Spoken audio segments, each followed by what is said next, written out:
Hi guys,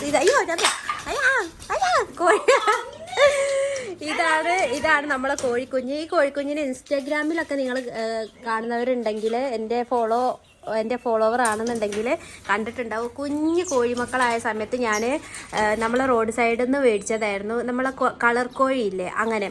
അപ്പോൾ അവരിപ്പോൾ അതേ വലുതായി. പക്ഷേ ഒരു അബദ്ധം പറ്റിയെന്താ വെച്ചാൽ ആ കോഴിക്കുഞ്ഞെല്ലാം പൂവൻകോഴിയായിരുന്നു എന്നതാണ് ഒരു അബദ്ധം പറ്റിയത്. അത് ഇപ്പോഴാണ് ഞാൻ അറിയുന്നത്. എന്തായാലും പക്ഷേ എന്താ സംഭവം എന്ന് വെച്ചിട്ടുണ്ടെങ്കിൽ ഈ 3 പേര് ഇവിടുത്തെ വില്ലന്മാരാണ്. ഈ 3 പേരെ പേടിച്ചിട്ടാണ് ഞാൻ ഈ കോഴിക്കുഞ്ഞിനെ ഇവിടെ ഇത് ഞങ്ങൾ യൂസ് ചെയ്യാത്ത ഒരു അടുക്കളയാണ്. അതേ മോഡല് കോഴിക്കുഞ്ഞിൻ്റെ വീടാണിത്. എന്തായിരുന്നു? കോഴിക്കൂടായിരുന്നു. അപ്പോൾ ഇവരിപ്പോൾ ഇതിൻ്റെ ഉള്ളിൽ കയറിയിരിക്കുക. ഇവർ ഇതിൻ്റെ തുറന്ന് പുറത്ത് വിട്ടപ്പോൾ ഞാൻ വിചാരിച്ചു കുറച്ച് നേരം ഇവിടെ നിന്നോട്ടെ. ഞാൻ നിങ്ങൾക്ക് കാണിച്ചു തരാം. സിമെൻ്റൊക്കെ അക്രമം കാണിച്ചു തരാം. ഭയങ്കര അക്രമമാണ്. കണ്ടോ, അതെ തുറക്കാൻ കാത്തിക്കാണ്. എന്താ ചെയ്യേണ്ടതെന്ന് നോക്കിക്കൊണ്ടിരിക്കുക, കണ്ടില്ലേ. പിന്നെ ഇവർ പൊട്ടന്മാർ. ഇവരെ വിചാരം അതിപ്പുറത്തൂടെ ഒക്കെ വഴിയുണ്ട് വെച്ചിട്ട് ഇതിലേക്ക് ഓട് വയ്യ. കണ്ടോ, ഞാൻ ഇപ്പോൾ കാണിച്ചു തരാം നിങ്ങൾക്ക്. എന്നിട്ട് പിടിക്ക് അയ്യേ, ആദ്യം പിടിക്ക്. ഒരാളെ കൂടി നീക്ക്. ഇങ്ങോട്ട് വന്നേ.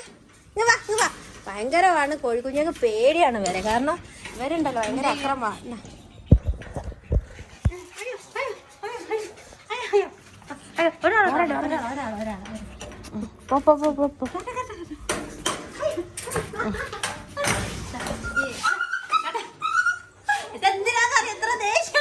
അവളെ വിടല്ലേ.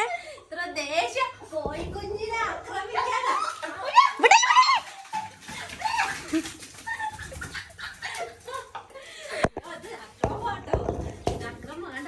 കാണിച്ചാരാ നിങ്ങക്ക്?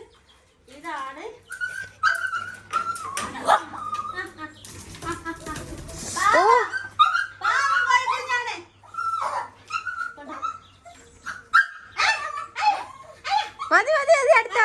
മതി.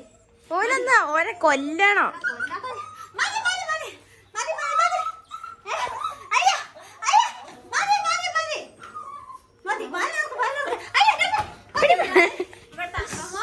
ഇതേ മോഡലാണ് ബാക്കിയുള്ളവരും. പുറത്തെ ഇറങ്ങൂല. പിടി. ഒരു മിനിറ്റ് ഗൈസ്, ഒരു മിനിറ്റ്.